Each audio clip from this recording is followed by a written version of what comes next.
Welcome back to the show, everybody. You know, every once in a while you have to make a video and it doesn't matter what happens. I hope this thing gets 1 million views, but you know what? Sometimes you know that you need to make a video no matter what the fallout of it. And I believe this video that we're going to have for you today is really going to show you the stark contrast between the approach from Jay Clayton and his tenure at the SEC to now Gary Gensler, and the former regulators of this space, Chris Giancarlo and Brian Brooks, and the absolute fire that they have as passion as former regulators at what is going wrong with the approach to crypto and digital assets in this space. And it is an absolute must hear and must see. So without further ado, somebody roll that beautiful intro. This is Digital Perspectives with Brad Kimes. Subscribe for new content notifications. Now, here's Brad Kimes. Come on in. Welcome back to the show, everybody. You can follow me on Twitter at BackupBradleyAbove and everything that we're talking about here today. First order of business is for this video, because I want to spend it giving you the meat on the bone. I want you to have this talk time between Chris Giancarlo, some a little bit, I believe, of Brian Brooks as well in this particular clips I'm going to share with you. And I want you to get all of it. So we're going to start right here with, if you're not aware, you can go to ProCoin News or John Deaton on Twitter, and you could find out everything going on with the latest in the case. And you can also sign up for the class action and have John Deaton represent you as an XRP holder. I'm telling you right now, he is the voice of the XRP holders out here in this space. Ripple is in a legal battle for Ripple, the company, over what they have done as a company and as Brad Garlinghouse and Chris Larson as individuals. And they're also dealing with the fact that XRP is being looked at in a security status, but they know that it isn't. We all know that it isn't, but that isn't good enough. But I'll tell you this. When it comes to the XRP holders, it's John Deaton who's got our back here, and we need to make sure we show him the support in return. Here's another great article if you want something to read here. Is Joel Katz, David Schwartz, Satoshi Nakamoto? This is a fantastic article. I'm not going to read it to you, but if you remember back in 2019, John McAfee was alleged to have claimed that David Schwartz was in fact Satoshi Nakamoto as far as he was concerned, God rest his soul. Well, that's a great article. Make sure you check that out. Now, to the point of where we're going today, update on the Reeves test. I have covered this on my channel, and it looks like ProCoin News is picking this up, and I hope other entities pick this up as well. This is a massive conversation that has not been happening in large part to understand what the real, full, complete argument is over XRP, the asset here. Please go to ProCoin News and read that article. I want to spend the time today taking you down to the conversation that's happening. This is John Deaton again here saying everyone should be aware about the most recent update in the court case for SEC versus Ripple December 6th will probably not yield anything publicly for us. Okay, so and unless there's a situation where the SEC does not come through with what they're supposed to do, which is the SEC deadline for the SEC to provide discovery responses to Ripple for their interrogatories. And if they don't do that, then Ripple will probably file a motion, and then we'll hear more from that. So that's what's going on as far as the next update in just 3 days. So then we have the approach here. Shout out to Digital Asset Investor from Biden and Trump. SEC trade tips on how to regulate crypto. This is the New York Times covering the fireside chat between Gary Gensler and Jay Clayton are aligned at least on one thing. Many types of crypto tokens fall under the agency's domain, and that's exactly how they feel. And that's why I tell you the Reeves test is so very, very important to understand. Again, ProCoin News, or go to my video playlist. You can get a real quick overview at what the SEC's plan of attack for cryptos really is all about here. Okay, so now, with that being said, after the fireside chat with Jay Clayton and Gary Gensler, who did not attend but by virtual Zoom call, there was an incredible conversation that went on with Brian Brooks and Christopher Giancarlo. Don't go anywhere, because I haven't played this for you yet. And what you're about to hear is straight fire. And Christopher Giancarlo was around and a regulator at the CFTC when all of the internet was being birthed. Listen to the approach that was taken then and how it compares to now. It is 180 degrees opposite of the way they approach the internet. But don't let me tell it to you. Let him tell it to you. The Washington policy response to the first internet was first do no harm.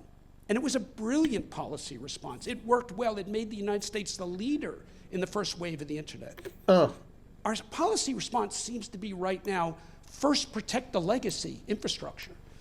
First protect the legacy regulatory framework. It's not how do we advance this technology, it's how do we seem to protect what's happening, what the Beltway structure looks like. And it's such a disappointment as quite frankly, as an American who benefited so much from that first wave of the internet, we're not looking at this, how do we benefit from it? We're just seeming to say, how do we preserve the status quo? What an incredible, incredible comment, perspective of the early days of the internet, the regulatory approach, do no harm. That's not what's happening here. Gary Gensler is doing regulation through enforcement and litigation. It is the exact opposite of the approach of the internet. And if we want to be the leader as the United States in the fourth industrial revolution, something has to give. And I offer you this in his statements, talking about, first we must protect the legacy infrastructure, the legacy rules and regulations on Capitol Hill. This sounds like a soft way of suggesting that they are trying to protect a good old boys club, right? That's what it seems like to me in that statement there. But then again, I'm not speaking for Christopher Giancarlo, but I think it's pretty evident what he's making clear here. Let's continue to listen because it gets more powerful as it moves through this. Keep listening. Now that definitely is the fundamental challenge. I know there's also discussion of bringing in a new regulator. I think you probably would note that this panel is definitely not on board with that as a concept. I think Brian outlined it well with the number of regulators involved, and it is what it is. And I think there's a huge opportunity to work together, as regulators in terms of taking advantage of what the expertise and approach is of each of the regulators and encouraging that conversation and looking at those opportunities to really come together. It was asked this morning, certainly of Chair Gensler, about the SEC CFTC conversation too. I think some interesting history perhaps on the birth of the CFTC, Chris, and also your perspective on the two agencies, their roles, responsibilities, opportunities here for thinking about what should happen in this space in particular. Well, when everybody's done reading Crypto Dad, I have another book recommendation for you. And that's Leo Malamud's new book. Leo Malamud, the creator of Financial Future, is one of the great OGs of the Chicago futures and derivatives industry, who, along with Dr. Richard Sandor and other luminaries, invented financial futures in the 1970s. And financial futures was actually a step change in the ability to control financial risk. Until then, you could control agricultural risk using ag futures. But the creation of financial futures was so fundamental. The United States the world could have never gone off the gold standard if there wasn't a way of controlling or mitigating the risk of moving in global interest rates and currency. And so the creation of financial futures, cash-settled financial futures, and Leo Malamud talks about this in the book. But here's the point. They were so worried that if the SEC regulated it, they would destroy the product itself, that they went to the Ford administration and said, there's a bureau at the Department of Agriculture that regulates the futures markets. Let's create it into an independent agency, and let's get a mandate to further market innovation, hence the CFTC. So as we look around today, at prior times, we have actually advanced new product, new innovation development by saying, what is the right regulatory framework that furthers innovation? And my worry right now is we're in this Washington, is it CFTC, is it SEC?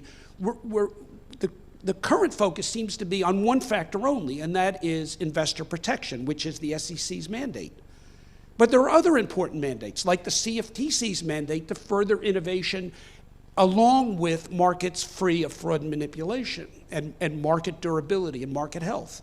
What we need to do is go back to first principles. We need to look at this innovation, I think as Brian has done, and stop focusing so much on entities and focus on activities. Listen very carefully what he says here. He is about to blow up the entire position that Gary Gensler and Jay Clayton, former SEC chair, have taken against the digital asset space. This is probably one of the most important comments you're going to hear made in this, but it gets stronger as it goes on. Listen. And say, what is our national policy for this innovation? I do think investor protection has a role to play, but not an exclusive role. That's only one part of this. We also need orderly markets free of fraud and manipulation. We also need to further innovation. So I think what we really do need Congress to step in and declare, after good, long debate, what is the combination of national policies? What is the right policy response? And they need to instruct the regulators of how to do that. Right now, we've got the regulators almost, in a sense, telling Congress and telling everybody else, we got this covered, it's all about investor protection. I think the national interest is much broader, although it includes investor protection. It's broader than that, and I think we need to establish that as national policy, as Congress and the White House did in the 1990s in a very bipartisan way. I think we need to come together once again, establish first principles. What are our first principles for this innovation? I suggest it's about greater financial inclusion, which, by the way, the current regulatory structure doesn't further with our accredited investor approach, is keeping out the very people that are very attracted to this new innovation. So I think we need to think about inclusion, we need to think about lowering costs, we need to think about modernizing our financial system, we need to think about investor protection, we need to think about a broad range of policy objectives and then set out a framework of how to achieve them. Pretty important remarks, and what he's really getting to is about regulating activities, right? That's the difference. Instead of trying to regulate these things, regulate the activity of these things. And you're about to hear an incredible analogy to make it as crystal clear as it ever could be. Take a listen. So maybe I can just comment on that, and because I think that is brilliantly put. I want to come at the question from a different perspective. So Chris has given a great framework of how the government should think differently about this. I totally endorse it. Let me talk a little bit about how companies might think about it You're going where I was going to go right? anyway. I wanted Exactly. to make sure we ended on the point of what everyone in this room should do. Totally. So I have both sat in the regulator's chair and had people come to me and apply for bank charters and propose activities and everything. I've also been the supplicant walking into the SEC and saying, here's my project, what do you think? Ask me after how those calls went. But here's the thing that I've learned from all of that, which is the typical approach that a crypto project takes in going to meet with a government official is basically the following, which is, hey, Chris, I would like to launch this new product. Please don't kill it. I think that we don't violate the Commodity Exchange Act. Exactly. Except it's never no. It's actually we can't advise you. You'll get a subpoena later. But it's always. Is that not exactly what we've seen with the approach of Jay Clayton and Gary Gensler? He just nailed it. This is a huge problem because at the same time, Ethereum and the founders of Ethereum have been given a unique pass through a so-called personal opinion from William Hinman, which was adopted and endorsed by the SEC. Keep listening here. Always, please let me launch my token. Here's how I think I don't violate your statute. Can you give me any kind of assurance? That's generally what's going on. The conversation that should go on begins with, let me tell you what problem we're trying to solve. Okay, so imagine you're going to the SEC, and it is, well, the problem that we're trying to solve, okay, the problem that your laws are trying to solve is a problem of disclosure. And what disclosure is mostly about is, tell me who the management team of this company is, tell me what their experience is, what their strategy is, what their regulatory risks are, et cetera, et cetera. Okay. So the problem we're trying to solve, Mr. SEC Chair, whatever the right word is, okay, Chair. The problem we're trying to solve is there aren't any human beings here. So the graft, the conflict of interest, the self-dealing that most securities disclosures are all about, we don't have that. We have algorithmic capital allocation. So we want to show you the code and work with your team and get you comfortable with the fact that we've removed that from the system. So we're not saying that we want to evade your rule. We're saying that your rule was intended as a Band-Aid for a technological past where humans were the critical factor. They're not the critical factor anymore. We've solved the problem, so we're going to reduce the risk in the system. There you go. Hey, Mr. OCC controller, the issue that you're trying to solve is creditworthiness and risk, right? And you want to make sure that you don't have concentration risk, or that you're not making loans to people who won't repay, or that you're not engaged in credit discrimination or whatever. And I've solved that better than a bank can, right? I have no concentration risk because there is no money center. There's no risk of contagion because this is purely an algorithmic global liquidity pool, or whatever. Talking about the problem that you're trying to solve, saying, I'm YouTube and they're NBC. They're consuming broadcast airwaves. I'm not consuming broadcast airwaves. You should love me. Did you hear him mention global liquidity pool? I just thought that was incredible. Keep listening. Because laws are a Band-Aid for human fallibility, and what crypto is all about is taking human fallibility out of the equation, okay, and letting people interact without any of that friction, without the elite central decision makers. All we're about is decentralization, and almost all regulation is about is constraining craven, greedy, or negligent central decision makers. Decentralization is what it's all about. You got to start with that, not end with that. Okay, that's my message. Wow. It's certainly good advice in terms of how to approach regulators and the regulator conversation that we have talked about. I know that's important. I'm going to give Chris the chance to at least have the finer word here as we wrap up. So Look, you're about to hear him lay it down as clear as anyone could.